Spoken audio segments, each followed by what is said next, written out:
رحم اللہ من قرأ الفاتحہ.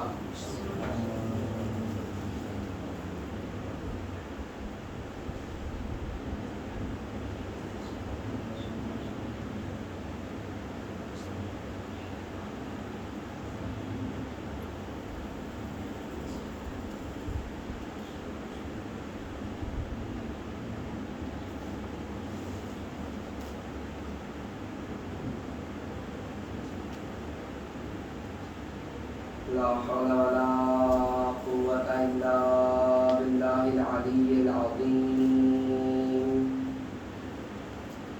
بسم الله الرحمن الرحيم. رب اشرح لي صدري ويسر لي أمري واحلل عقدة من لساني يفقهوا قولي. حسبنا الله ونعم الوكيل ونعم المولى ونعم النصير. الحمد لله الذي هدانا لهذا وما كنا لنهتدي لولا أن هدانا الله. لقد جاءت رسل ربنا بالحق. الصلاة والسلام والتحية والإكرام على نبينا المؤيد ورسولنا المسدد المصطفى الأمجد المحمود الأحمد حبيب إله العالمين نبي القاسم محمد.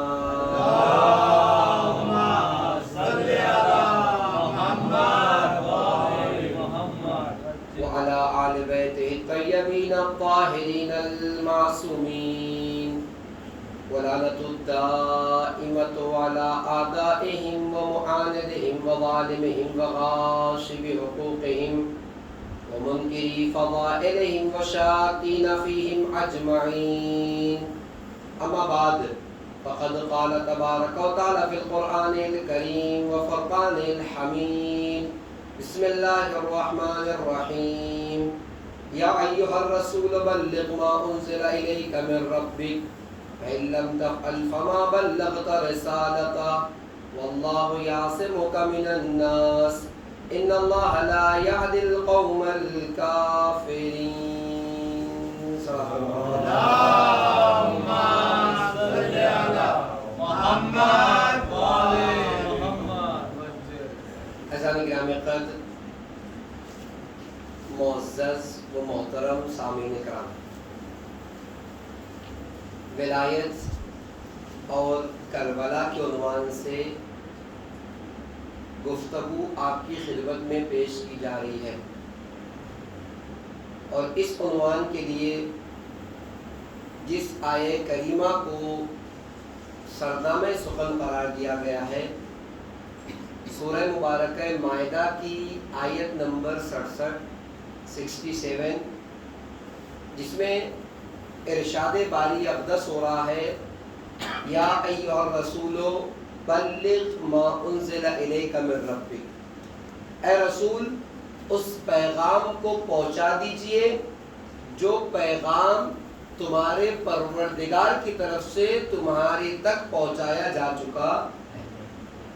ان لم تفعل فما بلغت رسالتہ.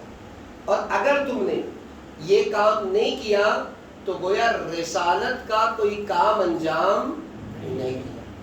واللہ یعصمک من الناس. اور اللہ تمہیں لوگوں کے شر سے بچائے گا. ان اللہ لا یہدی القوم الکافرین. اور اللہ کبھی بھی کافروں کو ہدایت نہیں کرتا.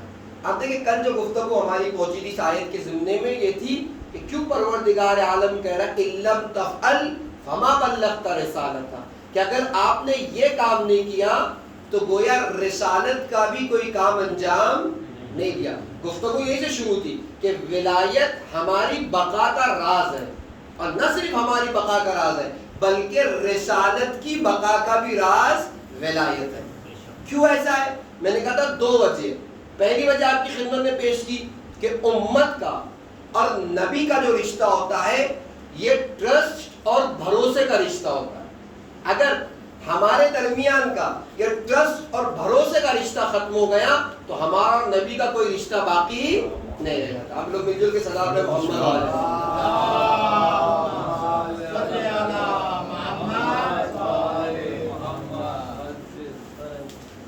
عرض کیا تھا کہ پہلی وجہ نبی کا اور امت کا جو رشتہ ہے وہ ٹرسٹ اور بھروسے کا رشتہ ہے.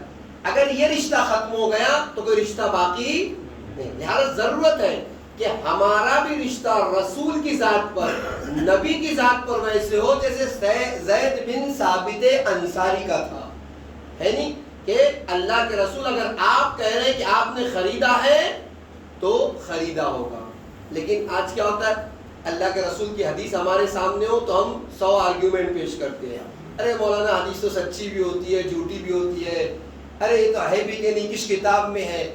اس کا مطلب ابھی ہمیں ویسا بھروسہ پیدا نہیں ہوا جیسا بھروسہ پیدا ہونا چاہیے تھا. اور یقین مانیے نہ اللہ کے رسول کی بات بلکہ شریعت کی ہر وہ بات جسے آ کے شریعت پیش کر رہی ہو اس میں کہیں بھی کوئی شریعت کا فائدہ نہیں ہے. فائدہ ہے تو ہمارا ہی ہے، شریعت کا کچھ بھی نہیں. ہم دیکھیں حدیث قدسی، آپ جانتے ہیں اللہ کا وہ کلام جو قرآن میں نہیں ہے اسے ہم حدیث قدسی کہتے ہیں. ارشاد باری اقدس ہو رہا ہے کہ اگر دنیا کے سارے لوگ مل کر، ساری مخلوقات مل کر، خدا کہہ رہا ہے میری اطاعت کرنے لگ جائے تو ایک جو کے دانے کے برابر بھی میرے مقام اور اسٹیٹس میں اضافہ نہیں ہوگا. اور ساری مخلوقات مل کے بھی میرا گناہ کرنے لگ جائے، میری اطاعت نہ کرے تو جو کے دانے کے برابر بھی مقام میں کمی نہیں آئے گی. یعنی کیا مطلب، جو کام کر رہے ہیں ہم خدا کے لیے نہیں، خود اپنے لیے انجام دے رہے ہیں. اور یہ مقام الہی مقام ہے ہمارا، نہیں کہ ایک ووٹ سے حکومت بن گئی اور ایک ووٹ سے حکومت گر گئی. نہیں، یہاں تو کوئی آ کے اطاعت کرے تب بھی وہی مقام، نہ کرے تب بھی وہی مقام ہے. نہیں، آپ اس بات کو توجہ کریں. شریعت کے جتنے احکامات ہیں سب کے سب ہمارے فائدے میں، اس میں کہیں بھی شریعت کا کوئی فائدہ نہیں ہے. لہٰذا ہمیں آرگیو کرنے کی ضرورت نہیں ہے. ابھی بعض لوگوں کے اگر قول آ جائے نیوٹن کا، ڈاکٹر غبن کا، تو آپ آ کے تحقیق کرتے ہو یہ صحیح ہے کہ غلط ہے، اس نے کہا تو سائنٹسٹ آپ تو پیپر لے کے گھومتے ہو، اس میسج کو یہ ریسرچ ہو گئی. لیکن جب بات رسول اللہ کی حدیث کی تو ہمیں 100 آرگیومنٹ یاد آتے ہیں، تب ہمیں یہ باتیں جان گرامی یاد نہیں آتی. تو عرض یہ کر رہا تھا میں آپ کی خدمت میں کہ پہلی چیز جو ہمارے اور رسول کے درمیان ہے وہ ٹرسٹ اور بھروسے کا رشتہ ہے. ٹھیک، جس کی بنا پر اللہ کہہ رہا بات آگے جائے گی، نتیجہ آئے گا تو ہم محظوظ ہوں گے کہ ان لم تفعل فما بلغت رسالہ. اگر تم نے یہ کام نہیں کیا تو گویا رسالت کا کوئی کام انجام نہیں ہے. پہلی وجہ. دوسری وجہ، رسول کے پاس اقتدار نہ ہو چلتا ہے، حکومت نہ ہو چلتا ہے، فوج نہ ہو کوئی بات نہیں، مال نہ ہو کوئی بات نہیں. رسول اپنی رسالت کو جو آگے بڑھاتا ہے وہ اپنے کردار اور اخلاق کی بنا پر آگے بڑھاتا ہے. اب اور کہ دوسری وجہ، رسول آپ آئے، اللہ کے رسول کی رسالت کا آغاز آپ دیکھیں. رسول اللہ کے پاس نہ فوج ہے جب آپ اعلان رسالت کر رہے ہیں، بلکہ اس سے بھی پہلے نہ فوج ہے، نہ اقتدار ہے، نہ کرسی ہے، نہ مال ہے، نہ دولت ہے. اگر کوئی چیز ہے تو کردار اور اخلاق کی طاقت ہے. یہ تو تھا پہلی مرتبہ اللہ کے رسول نے جب اعلان رسالت کرنا چاہا تو کیا یہ کہا تھا کہ آگے توحید کو مان لو، اللہ کا کلمہ پڑھ لو، میری رسالت کو مان لو؟ نہیں، پہلی چیز جو اللہ کے رسول نے کہی وہ کیا تھی؟ اختلاف البتہ. یا کوئی ابو قبیس تھا یا کوئی صفا، ہے نہیں. اللہ کے رسول اس کے اوپر آ کر کھڑے ہو گئے اور آنے کے بعد اللہ کے رسول کس سے کہہ رہے ہیں؟ کفار و مشرکین سے. کیا کہہ رہے ہیں؟ اگر میں کہوں کہ اس پہاڑ کے پیچھے سے ایک لشکر آ رہا ہے جو تمہارے اوپر حملہ آور ہو جائے گا.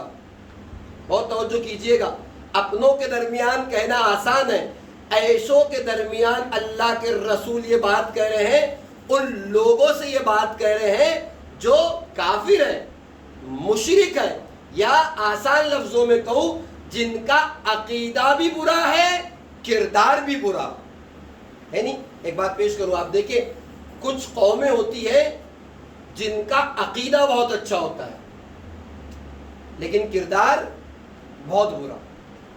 اس کے برخلاف کچھ قومیں ایسی ہوتی ہے جن کا کردار بہت اچھا ہوتا ہے لیکن عقیدہ اچھا. آپ لوگ مل جل کے ایک سلام ہے محمد والے اللہم صلی علی محمد وآل محمد. حیدری نعرہ سلوات. اللہم صلی علی محمد وآل محمد. آپ غور کریں تو کچھ قومیں وہ ہوتی ہیں جن کا عقیدہ بہت اچھا ہے لیکن کردار اچھا نہیں ہوتا. کچھ قومیں برعکس ہوتی ہے, کردار تو اچھا نہیں یا کردار تو اچھا ہے لیکن عقیدہ اچھا نہیں ہے. آپ دیکھیں برنارڈ شاہ کا ایک مشہور قول ہے, وہ کہتا تھا جب بھی میں اسلام کو پڑھتا ہوں تو مجھے ایسے لگتا ہے کہ ابھی مسلمان ہو جاؤں, اور جب مسلمانوں کو دیکھتا ہوں تو ایسے لگتا ہے کہ کبھی مسلمان نہ ہو. وجہ کیا ہے؟ عقیدہ بہت اچھا ہے لیکن ہمارا کردار ویسا نہیں ہے. یقیناً وہ چھوٹی چھوٹی چیزیں, وہ بیسک چیزیں جس پہ آ کر اسلام ہمیں تاکید کرتا ہے, ہم ان کا بھی خیال نہیں رکھتے. اسلام کا نظافت من الایمان, صفائی ایمان کا جز ہے, ہم صاف ستھرے نہیں. وقت کی پابندی پر آ کر اسلام زور دیتا ہے, ہم وقت کی پابند نہیں ہے. تعلیم پر آ کر اسلام زور دیتا ہے, ہم تعلیم سے جو ہے بہت دور ہے. نتیجہ کیا ہو, کہتے ہیں جب بھی میں اسلام کو پڑھتا تھا تو مجھے ایسا لگتا تھا کہ ابھی مسلمان ہو جاؤں, لیکن مسلمانوں کو دیکھتا تھا تو ایسے لگتا تھا کہ کبھی مسلمان ہو, ہے نہیں. تو کچھ قومیں ایسی ہوتی ہیں جن کا اخلاق اور کردار بہت اچھا ہے, عقیدہ اچھا نہیں ہے, اور کچھ قومیں ایسی ہوتی ہیں جن کا عقیدہ اچھا ہے کردار اچھا نہیں. اور کتنی اچھی ہے وہ قوم جس کا عقیدہ بھی اچھا ہو اور کردار بھی اچھا ہو. اسی لیے صادق آل محمد امام جعفر صادق علیہ السلام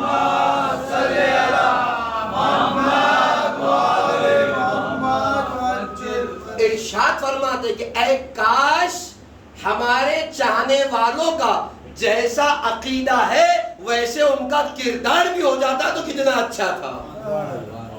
اور پھر تو وہ قومیں عرض یہ کر رہا تھا کہ جس مجمع کے سامنے اللہ کے رسول, چاہے وہ کوئی ابو قبیس ہو چاہے کوئی صفا ہو, پر کھڑے رہ کر کہہ رہے تھے کہ اگر میں تم سے کہوں کہ اس پہاڑ کے پیچھے سے لشکر آ رہا ہے جو تمہارے اوپر حملہ آور ہو جائے گا, یہ ان جاہلوں کے درمیان کہہ رہے تھے نہ جن کا عقیدہ اچھا تھا نہ کردار کے اعتبار سے اچھے تھے. کبھی آپ کو دیکھنا ہے تو جناب جعفر طیار کا خطبہ آپ دیکھیے گا. میرے پاس وقت نہیں, میں ناقص پیش کرتا.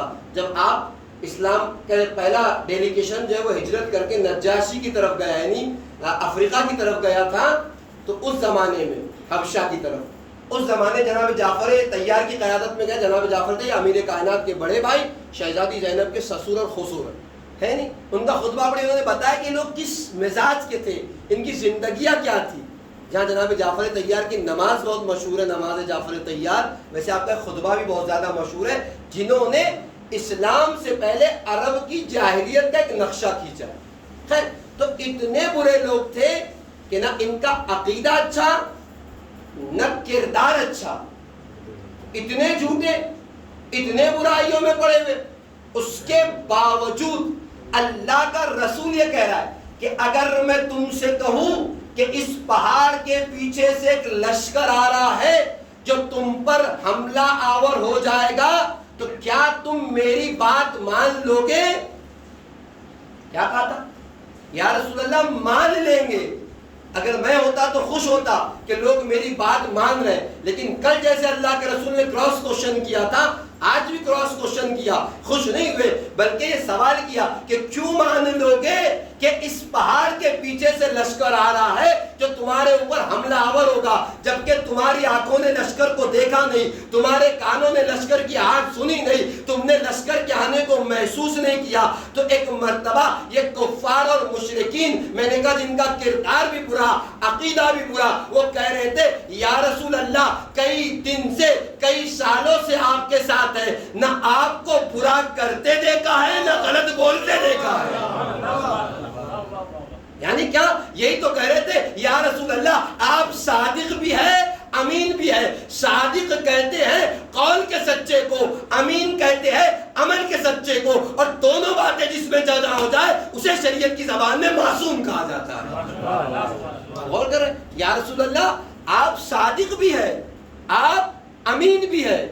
اللہ کے رسول نے نہیں کہا کلمہ پڑھو لا الہ الا اللہ، میری رسالت کا اقرار کرو محمد رسول اللہ، نہیں، سب سے پہلے اپنی اقرار، اپنی کردار اور اخلاقی گواہی مانگی ہے کہ پہلے یہ بتاؤ کہ میرے کردار کو مانتے ہو کہ نہیں مانتے، میرے اخلاق کا کلمہ پڑھتے ہو کہ نہیں پڑھتے۔ تو کلمہ نہیں پڑھایا، پہلے اپنی کردار کی طاقت کو منوایا۔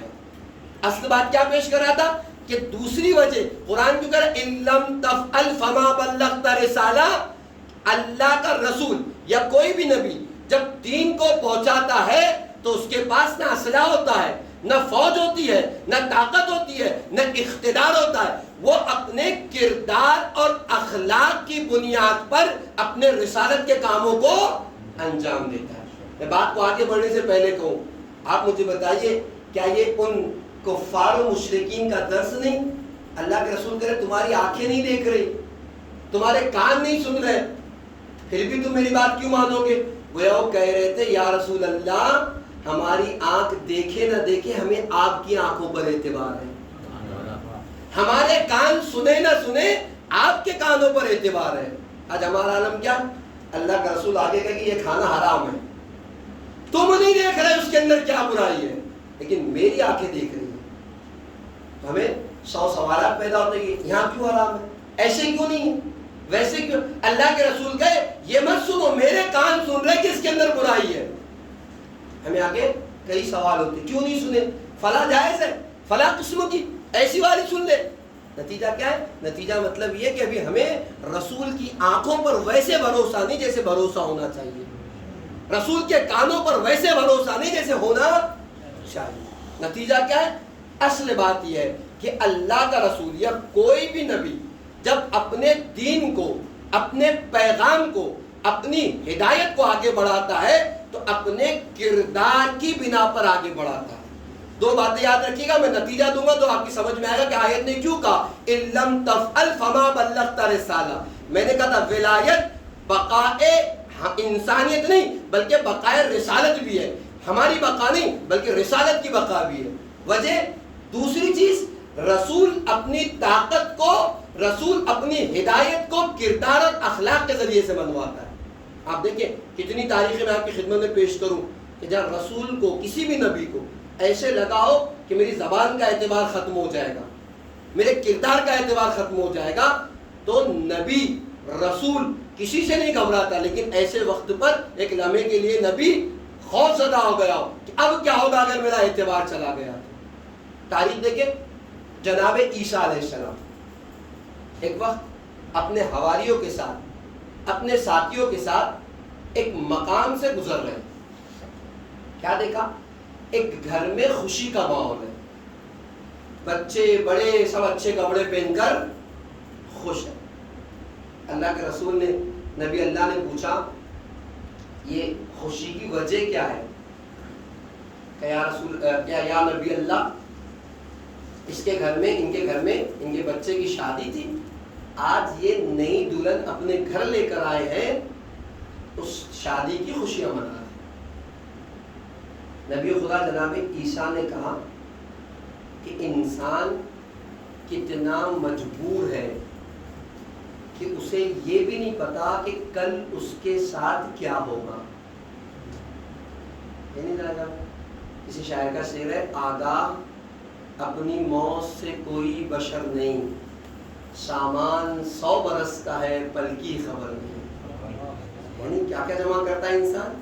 اچھا، اور ہم زندگی کی پروگرام کتنی اچھی کرتے ہیں، 60 سال کی پروگرامنگ کرتے ہیں، لیکن اس پروگرامنگ میں کہیں بھی ہماری موت نہیں ہوتی ہے نہیں، جبکہ ایک اٹل حقیقت ہے، کیا بھروسہ اگلی سانس میں لے پاؤں گا کہ نہیں لے پاؤں گا ہے نہیں، لیکن اس کے باوجود اللہ کے نبی کیا کہہ رہے ہیں کہ انسان کتنا مجبور ہے کہ اسے یہ بھی نہیں پتا کہ کل اس کے ساتھ کیا ہونے والا ہے۔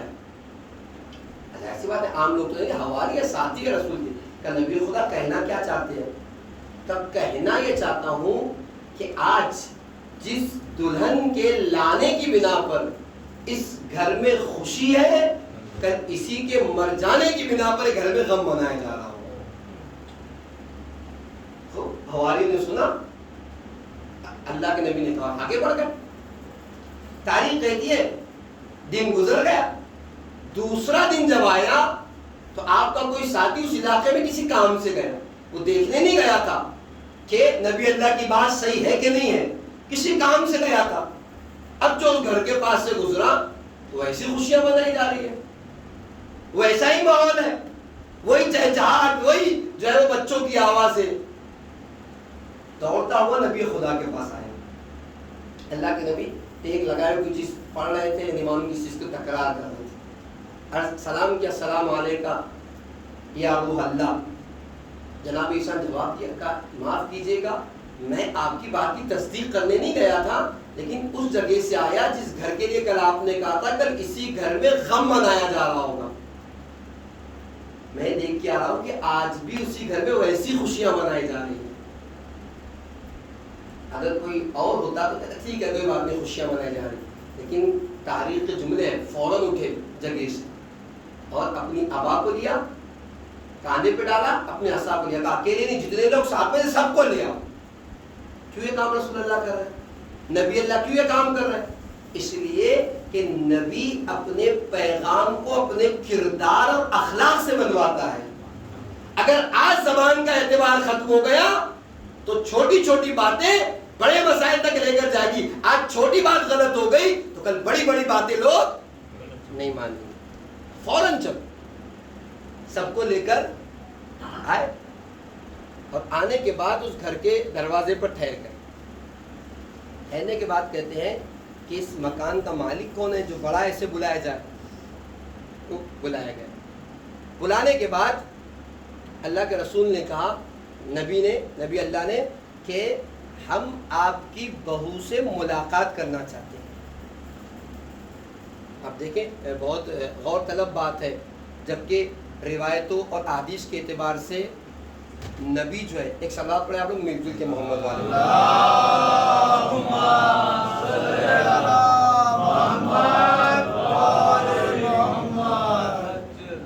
نبی یا رسول جو ہے وہ امت کا باپ شمار ہوتا ہے، یعنی اس کا رتبہ، اس کا مقام ایک باپ کی حیثیت ہوتی ہے اپنی امتی کے لیے۔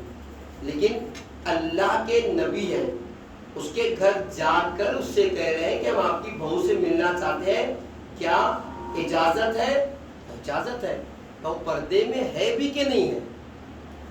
کیونکہ چاہتے تو باپ کی حیثیت تھی، لیکن شریعت پردے کے مسائل میں بھی کمپرومائز نہیں کرتی۔ ہم اور آپ ہے، فلاں ہماری بہن ہے، فلاں ہماری جو ہے وہ نانی ہو گئی، یہ رشتے، اس کی اجازت شریعت میں، شریعت ہمیشہ سے پردے کی قائل ہے اور قائل تھی اور رہے گی، اس میں کمپرومائز کوئی۔ خیر کہا یا رسول اللہ یا نبی اللہ، وہ پردے سے آپ تشریف لائیں، خوش بھی ہو گیا۔ خیر اللہ کے نبی گھر میں داخل ہوئے اپنے حواریوں اور ساتھیوں کے ساتھ، اور داخل ہوئے تو بہو سے کہتے ہیں کہ تم ذرا اپنی جگہ سے اٹھو۔ ظاہر سی بات ہے، نہیں دلہن ہے، اپنی جگہ پہ بیٹھا، اپنی جگہ سے اٹھو۔ جب وہ اپنی جگہ سے اٹھی تو کہا اس کا بستر اٹھاؤ۔ جب اس کا بستر اٹھایا تو کیا دیکھا؟ ایک سانپ، ایک اژدہا ہے، ڈسنا چاہتا ہے، لیکن اس کے منہ میں کوئی ایسی چیز ہے جو اسے ڈسنے سے روک رہی ہے۔ اب بات تو اصحاب کے لیے، حواریوں کے لیے واضح ہو گئی کہ معاملہ کیا تھا، کس خبر کی خبر دے رہے تھے جناب عیسیٰ علیہ السلام۔ کہا آپ نے دیکھا جو کل میں نے خبر تمہیں دی تھی وہ یہ کہ یہ اسے ڈسنے والا تھا لیکن ڈس نہ سکا۔ کہنا یا نبی اللہ ہمیں آپ کی بات پر شک نہیں تھا، ہمیں یقین تھا، وہ تو آپ لے آئے تو ہم آ گئے، لیکن اب جب یہاں تک لے کر آ گئے ہیں تو یہ بھی بتا دیجئے کہ جب ڈسنے والا تھا تو پھر ڈسا کیوں نہیں, اس کی جان کیوں نہیں لے لی؟ نبی اللہ کہتے مجھ سے نہیں, خود اس سے پوچھو کہ کل اس نے کون سا اچھا کام کیا. اس کی طرف مخاطب ہوئے.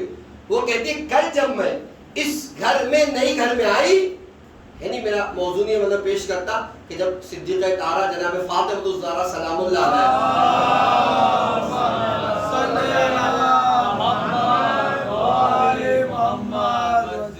شادی ہوئی تھی اور آپ اپنے شوہر کے گھر آئے تھے, تو اس دن بہت زیادہ گریہ کیا تھا. امیر کائنات نے پوچھا تھا اے بنت رسول خیریت تو ہے, کسی چیز میں کمی ہو گئی, کوئی مشکل ہے؟ کہ نہیں, ایک گھر کو چھوڑا ہے دوسرے گھر میں آ گئی ہوں, یاد کرتی ہوں اس دن کو جب دنیا کو چھوڑ کر دار آخرت کی طرف جاؤں گی. مطلب کیا ہے؟ شہزادی ہے, معصومہ ہے, گناہ کے امکانات نہیں ہے, لیکن ہم جیسوں کو درس دینے کے لیے کہ یاد رکھو وہاں کی آمادگی کر کے جانا, قبر کی پہلی رات سخت ترین رات ہے.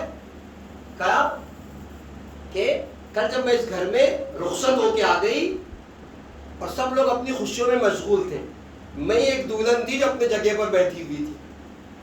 اس دروازے پر ایک مانگنے والا ہے, وہ کہہ رہا تھا اللہ کے نام سے مجھے کچھ دے دو, بھوکا ہوں. میں نے سوچا اس گھر میں میرا پہلا دن ہے اور میری موجودگی میں خالی چلا جائے مجھے اچھا نہیں لگا. میں نے اٹھا کچھ پیسے نکالے اور صدقے کے طور پر اسے وہ پیسے دے دیے. اللہ کے نبی کہتے ہیں اس کا یہ صدقہ تھا جس نے اس کی جان بچا دی. یہ صدقہ ہے جو اس کے منہ میں آڑے آ گیا, جس نے اسے دسنے سے مجبور کیا. اسی لیے تو چھٹے امام ارشاد فرماتے ہیں ان الصدقہ ترد القضا, صدقہ انسان کی موت ٹالنے کی صلاحیت رکھتا ہے. صدقے میں اتنی صلاحیت ہے. خیر موضوع ہمارا صدقہ نہیں تھا, لیکن اصل بات نبی کے پاس جو طاقت ہوتی ہے وہ مال دولت اور اقتدار کی نہیں ہوتی, بلکہ اپنے کردار اور اخلاق کی ہوتی ہے. اس لیے کہ اگر وہ اپنے کردار اور اخلاق کو ثابت نہ کر سکا تو اس کا پورا مشن برباد ہو جائے گا, اس کا پورا مقصد برباد ہو جائے گا. کیوں برباد ہوگا؟ اس لیے کہ لوگ کہیں گے یا نبی اللہ کل کی خبر آپ نے صحیح نہیں دی تھی, آپ تو قیامت کی خبریں سنانے کے لیے آئے تھے, آپ تو میزان بتا رہے تھے, آپ تو حساب بتا رہے تھے, آپ کی کل کی خبر صحیح نہیں, قیامت کی خبریں کیسے صحیح ہوگی؟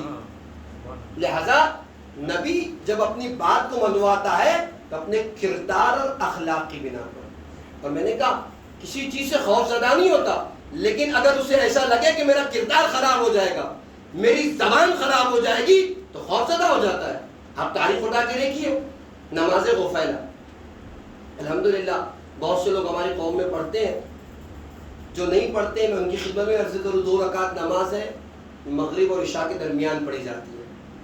اس کی فضیلت کے لیے صرف اتنا آپ کی خدمت میں پیش کروں کہ بعد کربلا کسی نے ہمارے آپ کے چوتھے امام امام زین العابدین علیہ السلام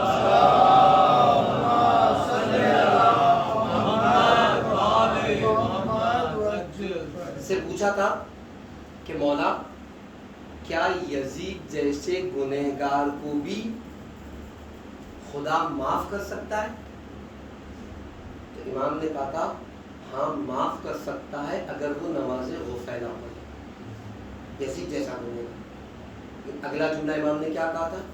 لیکن کبھی اسے نماز غفیلہ پڑھنے کی توفیق ہوگی ہی نہیں. غور کریں, امام نے 2 باتوں کو سمجھایا.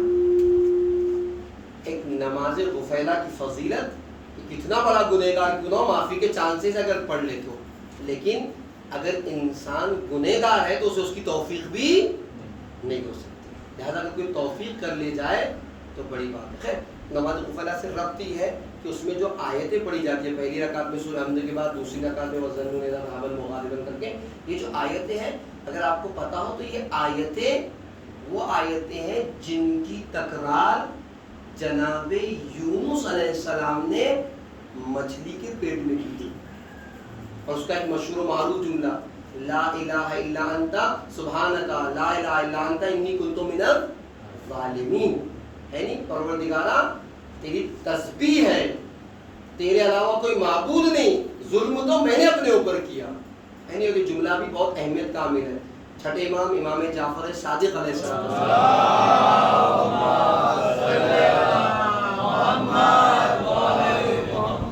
ارشاد فرماتے جس شخص کو یہ جملہ یاد ہو سبحانک یا لا الہ الا انت انی کنت من الظالمین، جس شخص کو یہ جملہ یاد ہو اور اس کے باوجود وہ اپنی پریشانیوں اور مشکلات کا رونا رو رہا ہو تو مجھے اس کی پریشانی میں پریشانی نہیں ہوتی بلکہ تعجب اور حیرت ہوتی ہے.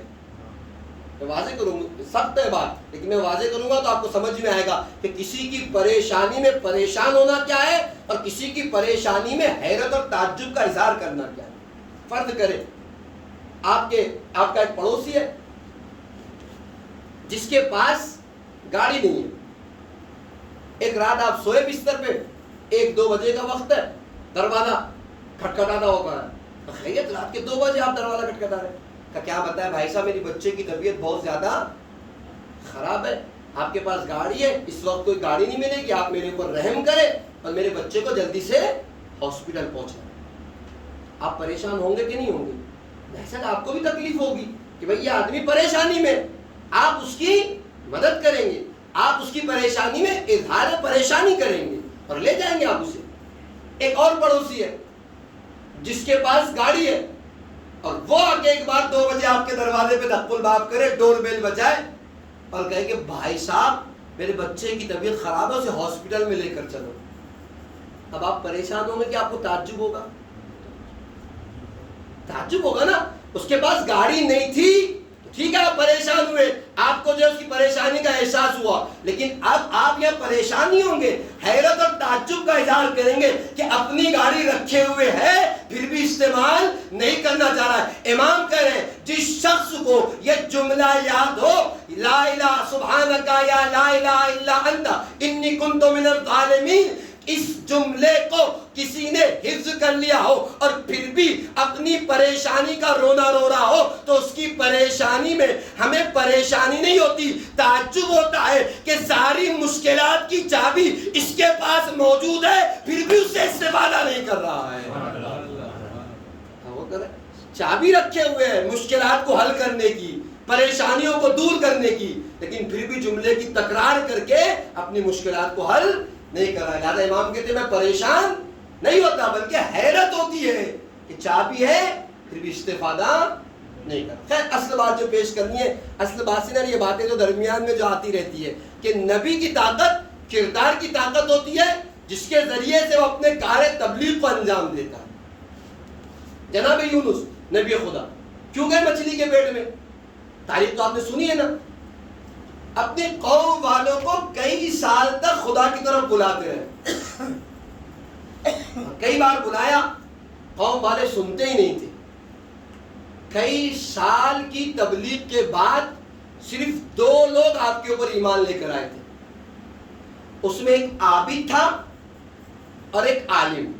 عابد عبادت کرنے والا اور ایک پڑھا لکھا عالم تھا. 2 ہی لوگ ایمان لائے تھے پوری قوم نے. اللہ کی بارگاہ میں جاتے تھے پروردگارا یہ قوم سننے والی نہیں ہے، اس پہ عذاب نازل کر دے. لیکن پروردگار بھی اپنی مخلوقات سے بہت زیادہ محبت کرتا ہے.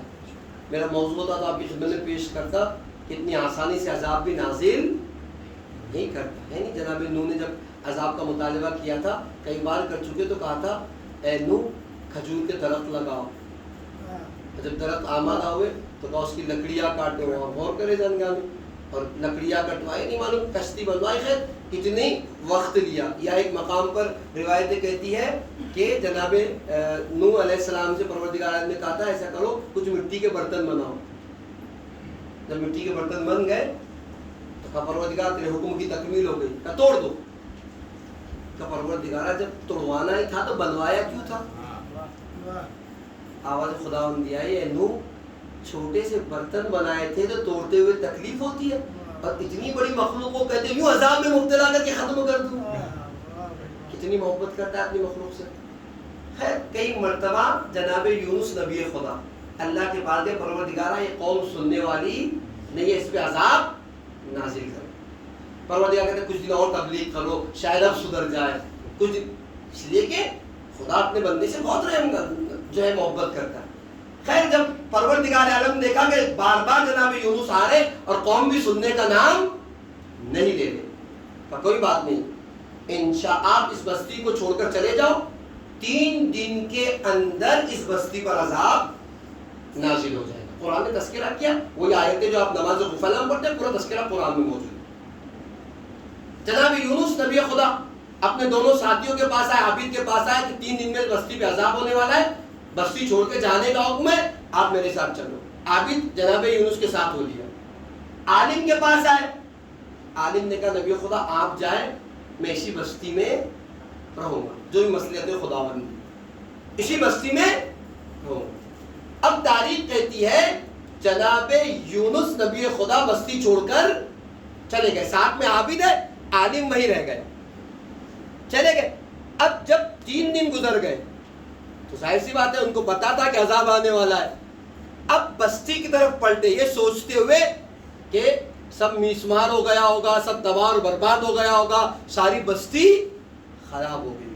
لیکن تاریخ کہتی ہے دور سے جب بستی کو دیکھا تو کیا دیکھا؟ جو کسان تھا وہ کاشتکاری کر رہا ہے، جو جانور چلاتا تھا وہ گلہوانی کر رہا ہے، جانور چلا رہا ہے، ہر کوئی اپنے کام میں مشغول ہے. عذاب نہیں آیا. کیا کیا جناب یونس نبی خدا نے؟ جناب یونس نبی خدا بجائے اس کے کہ بستی کی طرف آتے اور بستی والوں سے پوچھتے تو پتا چلتا کہ عذاب آیا تھا، کسی وجہ سے ٹل گیا، لیکن بستی کی طرف نہیں آئے، واپس گئے اور اس سمندر اور دریا میں چھلانگ لگا دی. کیوں ایسا کیا؟ اس لیے کہ اپنی زبان کا اعتبار جاتے ہوئے دیکھ رہے تھے. اب اگر جاؤں گا تو بستی والے کہیں گے 3 دن کی خبریں صحیح نہیں سنائی، قیامت کی خبریں دینے کے لیے آئے تھے. اب غور کریں، لہذا گھبرا گئے. اس کا مطلب جا کر سمندر میں اور دریا میں چھلانگ لگا دی. نتیجہ کیا ہے؟ نبی خدا مشکلات میں تو گر سکتا ہے، اپنے زبان کے اعتبار کو جاتا ہوا نہیں دیکھ سکتا. پھر تاریخ کہتی ہے کہ خدا نے مچھلی کو حکم دیا تھا، وہ سمندر میں موجود تھی، آپ اس کے شکم میں چلے گئے. اور پھر تاریخ انشاءاللہ کا بھی موقع رہے گا تو آپ سنیے گا، وہاں انہوں نے ذکر کیا تھا یہ والی آیت، وہ آیت ہے جس کے بعد خدا نے انہیں واپس کیا. لیکن اصل بات جو آپ کی خدمت میں پیش کرنی ہے کہ نبی اپنی نبوت کو، اپنی رسالت کو، اپنے پیغام کو اپنے کردار کی طاقت سے آگے بڑھاتا ہے.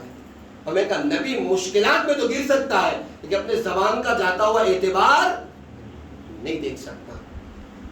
اچھا میں آپ کی خدمت میں پیش کروں کہ عذاب ٹلا کیوں. لیکن اس سے پہلے جب بھی میں اس واقعے کو پیش کرتا ہوں تو ایک بات بغیر بولے نہیں رہ جا سکتا، میں آپ کی خدمت میں پیش کروں.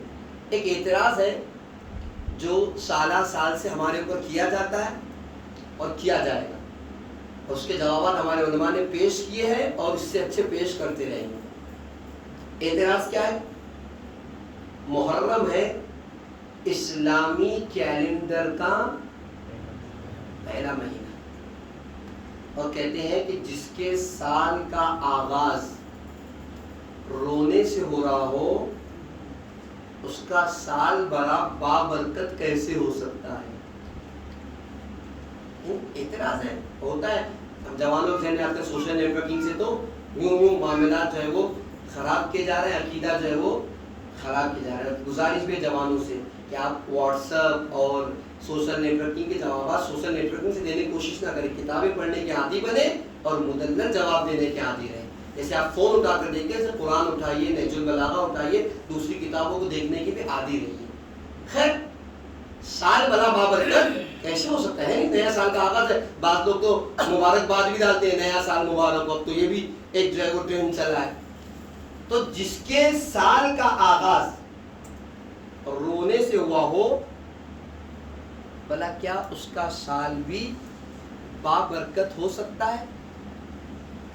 ہم اگر اعتراض کرنے والے سے کہیں کہ آپ سال کی بات کرتے ہو، ہم آپ سے پوچھتے ہیں کہ اگر انسانیت کی بات کی جائے،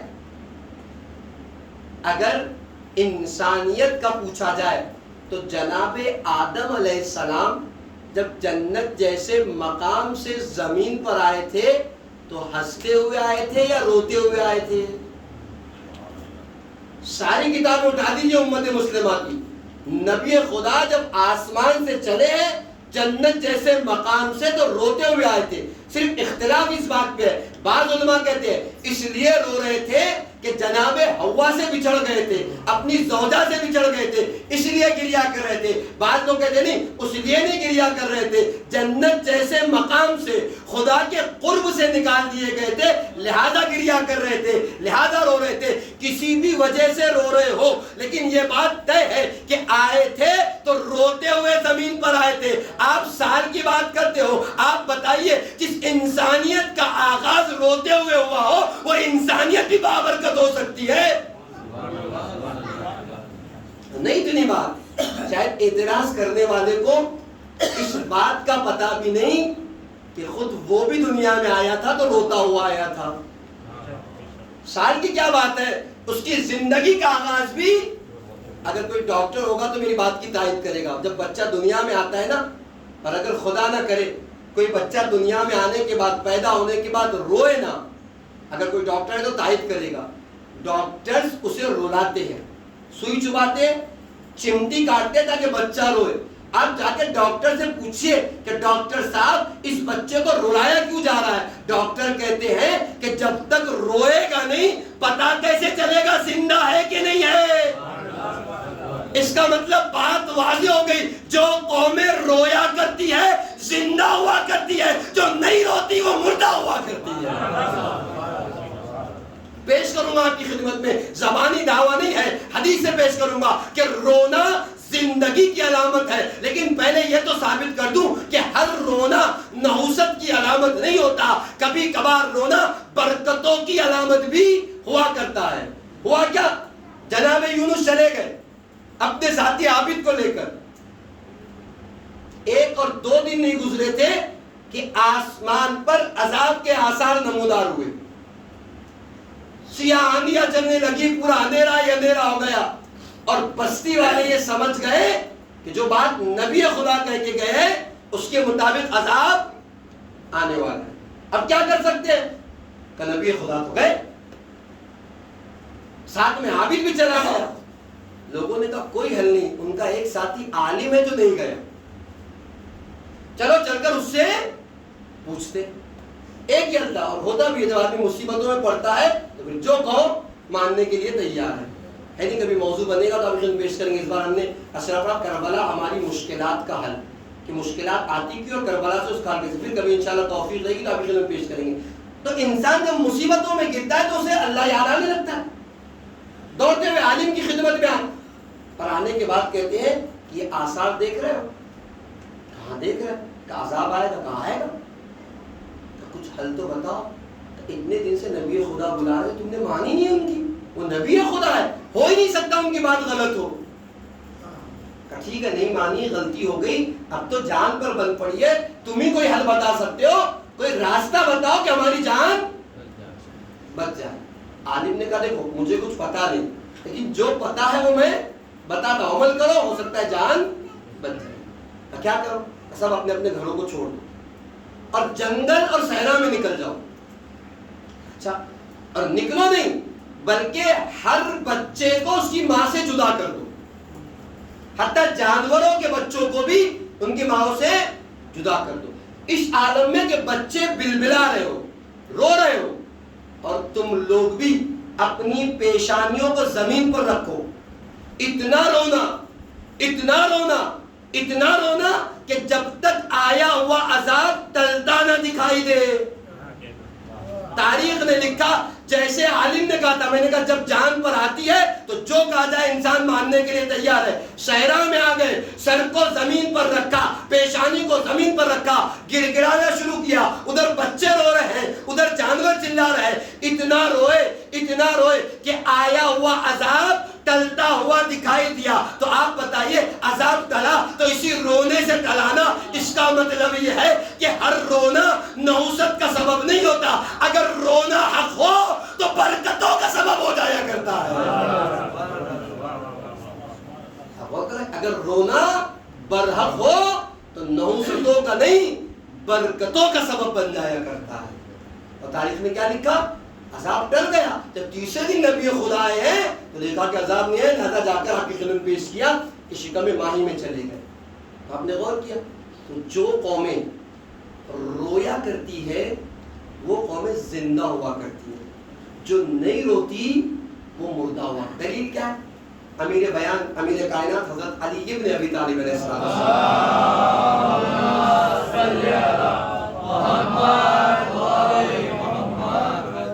نہج البلاغہ کے کلمات قصار میں ارشاد فرماتے ہیں، ایک پیغام ہمارے لیے بھی اور ایک دلیل میں اپنی بات کی پیش کرتا ہوں. امام ارشاد فرماتے ہیں ما جفت الدموع الا بقصۃ القلوب وما قصۃ القلوب الا بکثرۃ الذنوب. مولا کہتے ہیں کسی انسان کے آنسو خشک نہیں ہوتے مگر یہ کہ قسی القلب ہو جاتا ہے، اس کا دل مردہ اور پتھر ہو جاتا ہے. وہ ما قصۃ القلوب الا بکثرۃ الذنوب. اور کسی انسان کا دل مردہ نہیں ہوتا، قسی نہیں ہوتا مگر یہ کہ کثرت گناہ کی بنا پر. اب آپ غور کریں، یعنی کیا ہے؟ رونے کا تعلق انسان کے دل سے ہے. بولا کرے جس کا دل مردہ ہوگا اس کی آنکھیں رو نہیں سکتی. اس کا مطلب یہ نا جو رو نہیں رہا ہے اس کا دل مردہ ہے، چل پھر بھی رہا ہے تو چلتی پھرتی لاشیں زندہ نہیں ہے. جانے دیا. لہذا جو قومیں روتی ہے وہ زندہ ہوا کرتی ہے، مردہ. دوسرا پیغام ہمارے لیے کیا ہے؟ بہترین میزان، بہترین ترازو گناہوں کو چیک کرنے کا فرش ازا ہے. فرش ازا پہ تشریف لے آئیے، مصائب کا تذکرہ ہو اور آنکھیں آنسو بہا رہی ہو تو سمجھنا دل پر گناہوں کا بوجھ کم ہے، اس لیے آنکھیں رو رہی ہیں.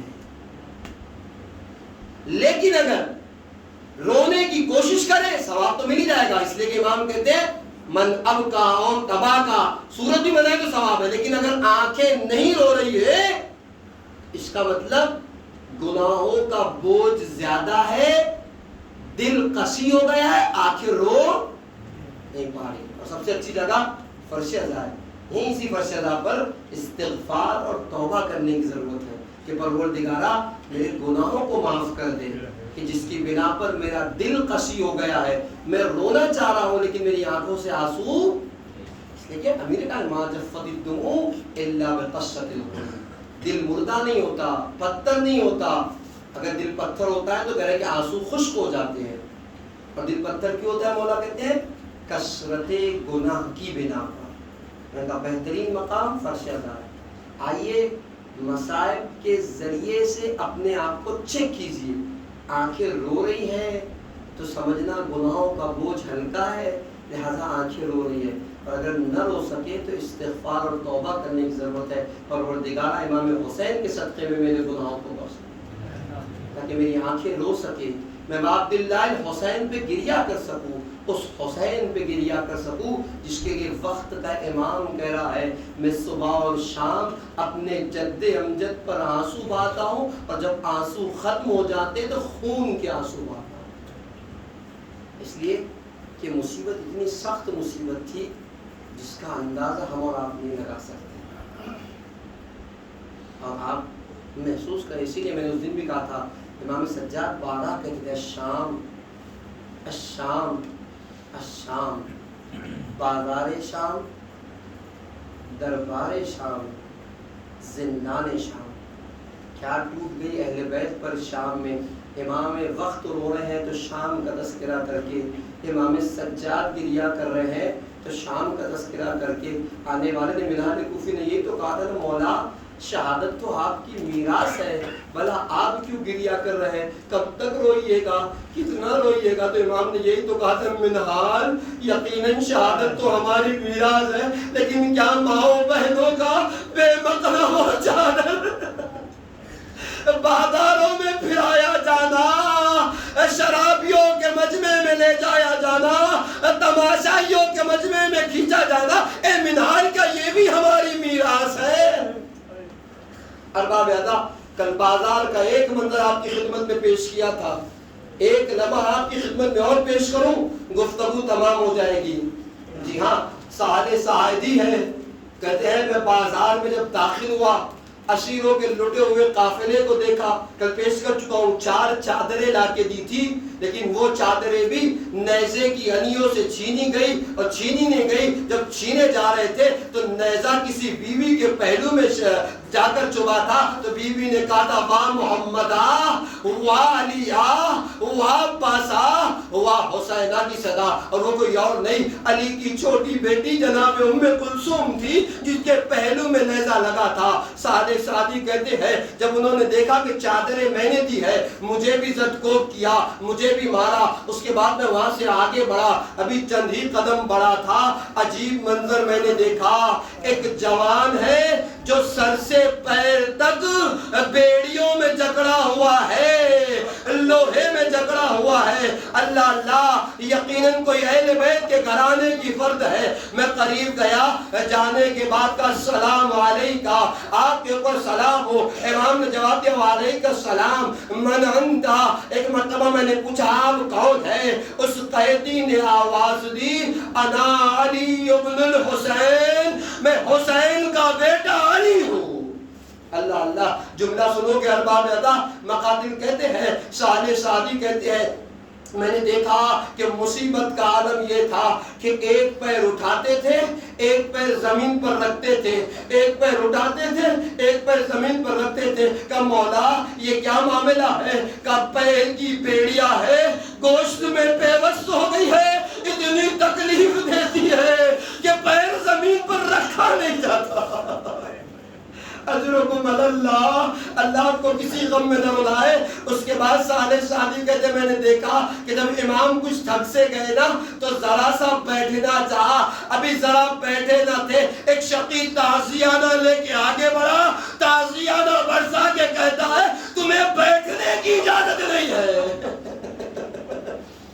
اجرکم اللہ، پھر مظلوم امام کھڑا ہو گیا اور عجیب جملے صالح سعدی نے کہے، ابھی امام کھڑے نہ ہوئے تھے، ایک گھر کی چھت سے کسی عورت نے ایسا پتھر پھینکا جو امام کے چہرے پہ آ کے لگا۔ اجرکم اللہ، تاریخ کہتی ہے ان مسائل کے ساتھ یہ اسیروں کا لٹا ہوا قافلہ دربار شام میں داخل ہو گیا۔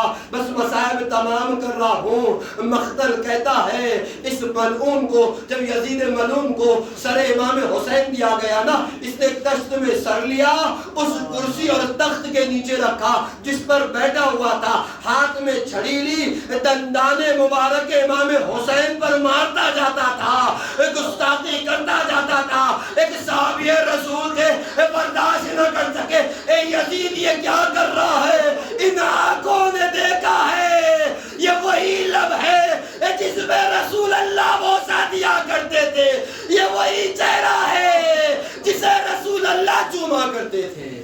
اجرکم اللہ، بس مسائل تمام ہو گئے۔ یہی جملے تو امام حسین نے میدان کربلا میں کہے تھے نا، جب آقا حسین پشت فرس سے زمین پر آئے تھے، زخموں کا عالم یہ تھا، آنکھوں میں خون اتر آیا تھا، آنکھوں سے دکھائی نہیں دے رہا تھا، اور جب شمر ملعون کند خنجر لے کر آپ کے سینے پہ سوار ہوا تھا نا، تو مظلوم امام نے کہا تھا میری آنکھوں میں خون ہے، میں تجھے دیکھ نہیں پا رہا ہوں، جو کوئی بھی ہے، لیکن اتنا سن لے جس مقام پہ تو سوار ہوا ہے، لقد ارتقیت مرتقبا عظیما، بڑا بلند مقام ہے، یہ مقام وہ ہے جسے رسول اللہ چوما کرتے تھے۔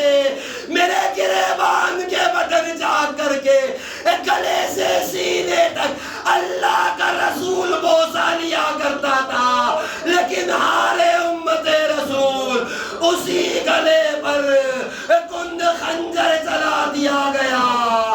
فضا میں آواز گونجی الا قتل الحسین بکربلا، الا ذبح الحسین بکربلا۔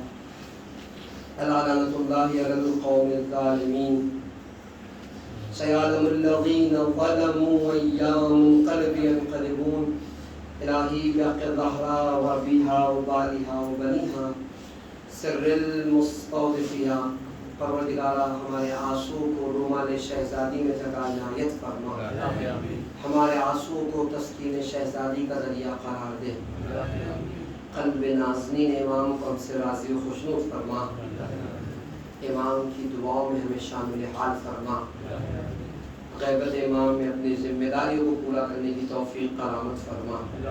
میرے معبود ہمارے گناہ کبیرہ و صغیرہ کو معاف فرما، ہمارے والدین کے گناہ کبیرہ صغیرہ کو معاف فرما، ہمارے مرحومین کے گناہ کبیرہ صغیرہ کو معاف فرما، ہمارے مرحومین کی مغفرت فرما، انہیں جوار معصومین علیہ السلام میں جگہ عنایت فرما۔ اے معبود مومنین میں سامعین میں جو زیارات کے مشتاق ہونا جو زیارات سے مشرف فرما۔ اے معبود وہ زائرین جو کربلا مولا تشریف لے جا چکے پروردگارہ ان زائرین کی جان مال عزت و ایمان کی حفاظت فرما، روضہ مقدسہ کی حفاظت فرما۔ اے معبود جو واسطہ محمد وآل محمد کا ان آنسوں کے بعد فرش عذاب پر جن حضرات نے ہم سے دعاؤں کی گزارش کی ہے میرے معبود ان سب کی دلی دعاؤں کو مستجاب فرما، ان کی تمام مشکلات کو برطرف فرما۔ میرے معبود سامعین جلسہ بانیان جلسہ کی تمام دلی مرادوں کو پورا فرما، ان کی تمام مشکلات کو برطرف فرما۔